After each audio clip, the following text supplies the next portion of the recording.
네, 안녕하세요. 오토타임즈 김수환 기자입니다. 오늘 만날 차는 기아 부분 변경 K5입니다. 개인 수요를 비롯해서 법인, 그 다음에 렌터카, 우리에게는 과학이라는 별칭으로도 잘 알려져 있는 차죠. 이에 어쨌든 디자인 하나는 끝내줬던 국산 중형 세단으로 알고 있습니다. 이랬던 K5가 조금 더 상품성을 다듬어서 신형을 출시를 했는데 어떤 부분에서 또 강점을 보일지 지금 바로 한번 살펴보시죠. 네, 부분 변경 신형 K5 이 외관의 가장 큰 특징 앞뒤 램프만 보시면 됩니다. 네, 대표적으로 헤드램프 아주 얄쌍하게 날렵하게 표현이 되어져 있는 이 형태는 기존과 크게 차이는 없어요. 하지만 주간주행 등의 형태가 완전히 달라졌습니다. 기존의 주간주행 등도 한번 꺾여서 밑으로 내려가는 정말 멋있었는데 신형으로 오면서 더 파격적으로 바뀌었거든요. 살짝 Z자 모양으로 꺾어 들어가고 이 위쪽에도 한 번 더 집어넣고, 그래서 존재감이 상당합니다. 앞에서 보나 옆에서 보나 살짝 면을 타고 흐르는, 이렇게 손으로 만져봤을 때나 주간주행 등 하나로 확실한 존재감을 나타낸다 라고 볼 수가 있겠고, 그 외에 그릴의 무늬라든지 범퍼 디자인 형상 바뀌긴 했어요. 근데 일반 소비자분들이라면 어디가 그렇게 바뀌었지? 라고 잘 판단하기는 힘들 정도로 아주 미묘한 변화다 라고 저는 말씀을 드리고 싶어요. 그나마 차체 컬러와 동일하게 살짝 안쪽으로 꺾어 들어가서 디자인적으로 좀 멋을 내기는 했지만, 이 부분도 K5 마니아가 아니라면 쉽게 알아차리기는 힘듭니다. 한 가지 특징적인 부분은 요 정 가운데 레이더 라이다 센서를 집어넣었는데 한층 더 면적이 커졌고 더 고급화된 이 센서를 탑재한 모습을 살펴볼 수가 있네요. 이외에 옆모습도 그대로예요. 휠 정도가 조금 달라졌죠. 18인치 휠이 좀 더 디자인이 멋있어졌는데, 이를 제외하면 기존의 K5가 갖고 있었던 그 살짝 쿠페형 느낌의 늘씬하면서도 정말 섹시한 옆모습은 그대로입니다. 신형 K5 이 램프의 변화, 특히 뒤쪽도 굉장히 파격적으로 바뀌었는데, 저는 개인적으로 앞쪽은 완성도가 높아서 합격점을 주고 싶지만 뒤는 글쎄요 조금 호불호가 있을 듯 합니다. 아무래도 완전히 처음부터 다 뜯어고치는 완전 변경이 아닌 이상 이 부분 변경의 한계가 드러나는 것 같아요. 대표적으로 이 테일램프 형태가 기존에 이렇게 살짝 말아 들어가져 있는 모습은 예전 K5와 엄청나게 큰 차이를 보이진 않습니다. 그런데 이렇게 범퍼 쪽에 한 번 더 약간 치켜 내려갔죠. 이 부분을 통해서 신형다운 이미지를 강조를 했는데, 어딘가 좀 끊어져 있고 여러 면에 이 절개가 좀 많이 드러나기 때문에 조금은 아쉽지 않나 라는 생각을 들게 해요. 물론 브레이크 등이 켜지면 이렇게 한번 깊게 기역자로 내려가기 때문에 존재감은 높일 수는 있겠지만, 어딘가 모르게 이쪽은 둥글고 이쪽은 또 날카롭고 범퍼의 형상은 굉장히 쪼개져 있고 약간은 호불호가 있지 않을까 라는 생각이 들게 하네요. 이외에 후방 반사경이 살짝 길게, 그리고 후진등이 위치해져 있고 아래쪽에 배기의 모습을 한 형상이라든지 디퓨저 느낌이라든지 디자인이 조금 바뀌었다라고 볼 수가 있겠고요. 그다음에 기아라든지 K5의 이 새로운 필기체죠. 그리고 조금 더 얇게 붙어져 있는 이런 부분도 신형다운 특징이지 않을까라는 생각을 하게 됩니다. 그리고 달라진 가장 큰 한 가지, 바로 전동 트렁크를 탑재를 했습니다. 이전에 K5는 가장 높은 등급을 선택해도 전동 트렁크를 볼 수가 없었는데, 이제는 이렇게 버튼으로 깔끔히 누를 수 있다라는 거, 그리고 국산 중형 세단의 트렁크는 정말 어마어마합니다. 굉장한 공간을 자랑한다라고 볼 수가 있겠네요. 네, 기아 부분 변경 신형 K5 실내에 들어왔습니다. 실내 구성은 꽤 많이 바뀌었어요. 외관보다도 변화폭이 큽니다. 대표적으로 요즘 현대차 그룹에서 아주 많이 사용을 하고 있죠. 기아도 마찬가지이고요. 이렇게 커브드 디스플레이, 풀 디지털 계기판과 함께 센터페시아 모니터 와이드 형태로 아주 큼직하게 자리 잡아져 있는 거, 심지어 이 안쪽에 인포테인먼트 구성 가장 최신의 기아 모습을 잘 보여줍니다. 개인적으로 가장 마음에 들었던 거는 이렇게 지도 화면에 별도의 쪽창을 마련을 했는데, 이 연동성이라든지 실시간으로 차의 움직임 너무 잘 표현해내고 있습니다. 정말 웬만한 수입 프리미엄 브랜드도 이 정도 못 해내거든요. 네, 확실히 이런 부분에서는 현대차 기아 너무 잘 해내고 있지 않나 라는 생각을 들게 하네요. 이 안쪽의 구성도 어마어마해요. 즐겨찾기 버튼을 비롯해서 빌트인 캠 2가 들어갔죠. 한층 더 화질이 선명해졌고, 여기에 하이패스 시스템이라든지 날씨, 커넥트 연결 서비스, 우리가 원하는 것들은 아낌없이 다 탑재를 해놓았습니다. 너무 훌륭하네요. 내비게이션은 뭐 두말하면 잔소리이고요. 무척 마음에 드는 구성이고, 그 다음에 정 가운데 센터 페시아의 형태도 완전히 뜯어 고쳤습니다. 가장 최신의 기아 패밀리 룩을 잘 보여주는데요. 이제는 뭐 너무 익숙하죠. 공조장치와 인포테인먼트 조작을 통합으로 터치로 마련을 해놓은 이렇게 조작 버튼이라든지 이 주변을 감싸고 있는 유광블랙의 모습까지 전체적으로 솔직히 요 한 부분만 딱 덩어리 지어 놓고 보면 내가 K5를 몰고 있는지 스포티지를 몰고 있는지 뭐 카니발을 몰고 있는지 모를 정도로 이제는 너무나도 익숙한 모습을 하고 있지 않나 라는 생각이 드네요. 확실히 예전의 K5와 비교하면 너무나도 세련된 구성을 잘 보여주고 있죠. 센터 터널은 요 앞쪽 부분이 좀 바뀌었어요. 한층 더 큼직하게 뚫어 놓았고 무선 충전 패드와 여러 가지 조금 더 다양하게 활용할 수 있는 공간을 마련을 해 놓았습니다. 반대로 요 뒤쪽 부분은 솔직히 큰 변화는 없어요. 기존 거 그대로 갖다 썼거든요. 조그 셔틀 타입의 변속 레버를 비롯해서 이렇게 각종 버튼의 위치라든지 모습까지도 전부 다 똑같습니다. 다만 가장 최신의 흐름을 반영하기 위해 이렇게 지문인식 버튼을 뒤쪽에 하나 추가한 것 외에는 이렇다 할 큰 특징은 찾아보기는 힘듭니다. 이외에 스티어링 휠의 버튼 구성이라든지 이 형태, 그 다음에 도어 쪽의 디자인도 전부 다 그대로이고요. 소재 얘기도 한번 해봐야 될 것 같다. 저는 개인적으로 뭐 요 정도 차급에서는 충분히 잘 해내고 있는 소재는 맞습니다. 하지만 뭐 그렇다고 엄청나게 고급스럽거나 하지는 않아요. K8과는 확실히 급을 나누는 모습을 볼 수가 있고요. 우드 패널의 모습이라든지 이렇게 스티치 형상을 낸 가죽 느낌의 이런 우레탄 재질이라든지 전체적으로 무언가 좀 더 고급스럽게 만들려고 노력을 하는 적은 볼 수가 있어요. 확실히 뭐 소나타의 그 약간 이상한 시트지 느낌의 우드 패널보다는 K5 쪽이 조금 더 낫기는 하네요. 이외에 한 가지 특징을 꼽자라면 저는 이 기아 K5를 늘 탈 때마다 느끼는 거지만 이 유광블랙의 이 패널이 생각보다 먼지가 잘 묻고 지문이 잘 달라붙습니다. 네. 이런 거는 내 차로 오랜 시간 사용하게 되다 보면 살짝 지저분해 보일 수도 있기는 한데 참고로 다 같은 유광 패널이 아닙니다. 요 유광 패널 하나도 얼마나 더 코팅을 입히느냐 그리고 조금 더 지문을 덜 묻게 하느냐 다 기술력 그리고 단가의 차이이긴 한데 K5에 들어간 유광 패널은 글쎄요 뭐 엄청나게 고급스럽거나 비싼 소재는 아니지 않을까라는 생각이 드네요. 괜히 느낌적인 느낌으로 먼지가 되게 많이 달라붙었던 차로 기억이 되고 지금 시승차도 지문과 먼지가 꽤 많이 붙어 있습니다. 네, 참고해 주시면 좋을 것 같아요. 뭐 엄청나게 큰 단점은 아니고요.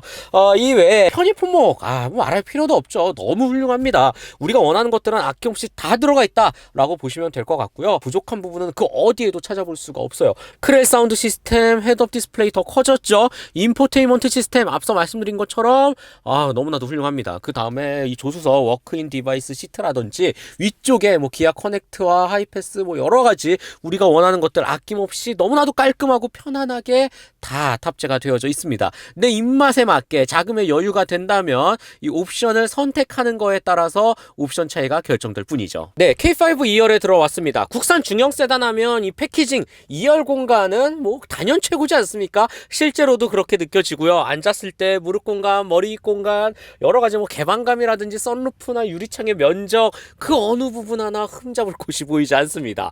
정말 훌륭하네요. 이 가격이라든지 포지션을 생각했을 때 이렇게 잘 만드는 자동차 회사는 진짜 현대기아밖에 없지 않을까라는 생각이 들 정도입니다. 편의 품목도 알차게 들어 있습니다. 전용 송풍구를 비롯해서 USB-C 타입 단자 2개, 수동식 햇빛 가리개도 마련이 되어져 있고 열선 시트도 2단계씩이나 조절을 할 수가 있죠. 정 가운데에는 당연히 컵홀더 겸 팔걸이 위치해져 있습니다.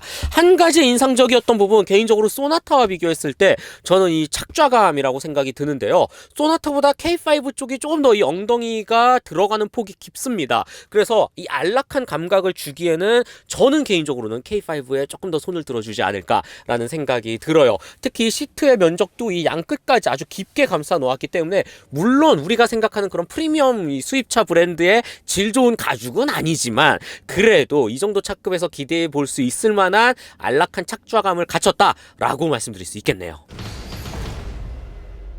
네, 기아 신형 K5 주행 느낌 한번 살펴보도록 하겠습니다. 우선은 대표적인 국산 중형 세단답게 아주 다양한 파워트레인 선택지를 제공을 하죠. 실제로 2.0 자연흡기 가솔린, 1.6L 터보도 있고요. 하이브리드도 있고요. 2.0 LPG까지 정말 다양하게 있습니다. 그 중에서도 제가 지금 타고 있는 이 시승차는 2.0 가솔린 가장 기본적인 버전이라고 할 수 있겠어요. 물론 수요는 1.6 터보가 더 많겠지만 이제 뭐 아주 검증이 많이 된 기본적인 2.0 가솔린 엔진이 탑재되어 있는 이 녀석, 최고 출력 160마력, 최대 토크 20.0kgm를 발휘합니다. 역시나 무난무난하죠. 일전에 제가 탔던 소나타 부분 변경, 이 녀석이 1.6 터보였거든요. 그래서인지 전 오히려 2.0이 가솔린 조금 더 정확하게 이 차이점을 말씀드릴 수 있을 것 같아요. 우선 결론만 놓고 보면 둘의 성격이 너무 다릅니다. 네. 일단은 1.6 터보, 우리가 워낙 요즘 다운사이징 터보 차저를 붙인 자동차들을 많이 타서 그런지 이제는 익숙하잖아요. 뭐랄까, 이 저속에서 순간순간 이 터보가 밀어붙여주는 그 힘이라든지 그런 게 꽤 매력적이었는데, 다분히 2.0 자연흡기다운 모습을 잘 보여줍니다. 그 차이를 어디에서 느낄 수 있느냐, 이 저속에서 중속 영역으로 넘어가는 순간, 그리고 다시 가속 페달을 밟고 이제 전개에 나가는 그 순간순간, 확실히 요즘 터보차들에 너무 익숙해져서 그런지 살짝 굼뜨다? 좀 여유를 갖고 전진한다 라는 느낌이 듭니다. 네. 하지만 이게 단점은 아니에요. 너무나 평범한 우리가 알고 있는 2.0 자연흡기 엔진의 특징이다 라고 볼 수가 있겠고, 하지만 어느 정도 중속 영역을 지난 다음에 고속으로 향하는 탄력을 받은 뒤의 속도감은 뭐 저배기량 다운사이징 터보 엔진과는 비교가 안 되죠. 굉장히 시원스럽게 훅 하면서 치고 나가는 모습을 볼 수가 있습니다. 지금처럼 말이죠, 3500rpm 이상을 넘어가면서 굉장히 속도에 탄력이 붙고, 그 다음부터는 너무나도 쉽게 그리고 고속 영역을 향해서 뻗어나가는 이 모습을 볼 수가 있습니다.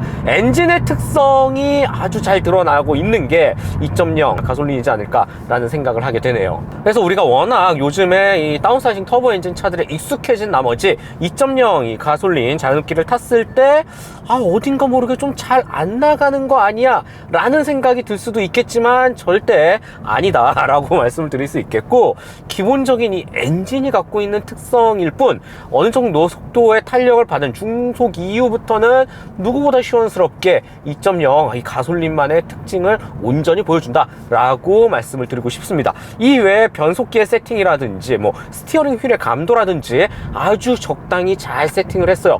크게 개성을 드러내는 부분은 없지만 전체적으로 누구나 쉽게 운전을 할 수 있게끔 평균값을 잘 맞췄다 라고 볼 수가 있겠고요. 이 승차감, 서스펜션이라는 부분은 저는 개인적으로 너무 마음에 듭니다. 소나타를 리뷰했을 때도 아마 제가 동일하게 말을 했을 것 같은데, 이 현대기아차 다분히 이 한국 소비자들이 좋아할 만한 이 서스펜션의 감각, 그리고 이 한국 지형을 너무나 잘 파악하고 차를 만들어요. 각각의 부품도 말이죠. 그 특징은 이 승차감에서 드러나고, 가장 대표적인 국산 중형 세단 라인업에서 빛을 발휘하지 않나 라는 생각이 듭니다. 그 정도로 승차감은 각 주행 모드에 맞춰서 엄청나게 극명하게 나뉘지는 않지만 정말 두루두루 뒷좌석에 탄 사람이나 조수석에 탄 사람이나 운전자 역시나 충분한 만족감을 주면서 여유롭고 기분 좋게 달릴 수 있겠다라고 말씀을 드리고 싶습니다. 특히 또 부분 변경으로 오면서 기존에 조금 부족했던 흡차음제 범위라든지 정숙성도 많이 노력을 했다라고 해요. 그래서 빠르게 고속을 전개해 나가는 상황에서도 풍절음이라든지 바닥 소음이라든지 그렇게 거슬릴 만한 사운드는 들리지 않았습니다. 중형 세단이 그래도 어느 정도 상향 평준화돼서 많이 올라왔구나, 품질, 퀄리티 측면에서도 K5는 아주 좋은 모습을 보여주고 있습니다. 네, 마지막으로 신형 K5 가격과 총평 말씀드려 보겠습니다. 지금 제가 시승하고 있는 이 녀석 2.0L 가솔린 기준으로 2,700만원대부터 시작을 하고요, 3,400만원 사이에 포지션이 되어져 있습니다. 시승차는 가장 높은 등급인 시그니처에 이것저것 옵션을 많이 붙여서 3,000만원 중후반을 향해 달려가고는 있지만, 적당히 그래도 맞춘다면 3,000만원 초반, 한 3,300선에서 잘 세팅을 한다면 그래도 충분히 만족스러운 상품성, 그리고 가성비 효과까지도 누릴 수 있겠고요. 물론 하이브리드로 넘어가면 굉장히 비쌉니다. 앞에 숫자 4까지도 볼 수 있어요. 최등록세 하면 여러가지 자동차 가격이 많이 올랐으니까 그만큼 물가가 또 상승됐다는 좀 안타까운 느낌이 들기도 하고요. 또 일각에서는 이 가격표 기존의 K5와 놓고 봤을 때 너무 많이 올랐다, 200~300만원 그냥 올랐는데 라고 생각할 수도 있겠지만, 이건 조금 착각이고요. 기존의 깡통 트림을 완전히 없앴고 웬만한 좋은 편의 및 안전 품목을 전부 다 기본화했기 때문에 그 같이 동등한 이 편의 품목을 놓고 본다면 그렇게 많이 오르지 않았습니다. 한 40에서 50만원 정도 올랐거든요, 트림별로. 또 그런 관점에서 놓고 보면 요즘같이 차 가격 어마무시하게 올리는 마당에 K5는 신형으로 오면서 나름 합리적인 수준도 잘 보여준다라고 저는 결론을 내리고 싶어요. 네, 기아 부분 변경 신형 K5 다분히 국산 중형 세단이 보여줄 수 있는 그 특장점을 고스란히 누리면서도 평소에 우리가 조금은 아쉽게 생각했던 흡차음재라든지 몇 가지 보강이 더 이루어졌고요. 그리고 나서 디자인의 기아이지 않습니까? 디자인 하나만큼은 정말 끝내주게 잘 뽑아냈다라는 점도 마음에 들고요. 가장 최신의 디지털 언어 요소까지도 탑재를 해서 전체적으로 만족을 키운 아주 이상적인 부분 변경을 보여주지 않았나라는 생각을 들게 하네요. 네, 오늘은 기아 신형 K5를 만나봤고요. 저는 다음 시간에 더 재미있고 알찬 자동차 또 소식 갖고 찾아뵙도록 하겠습니다. 즐겁게 보셨다면 좋아요, 구독 꼭 한 번씩만 부탁드릴게요. 저는 지금까지 오토타임즈 김수현 기자였습니다. 안녕.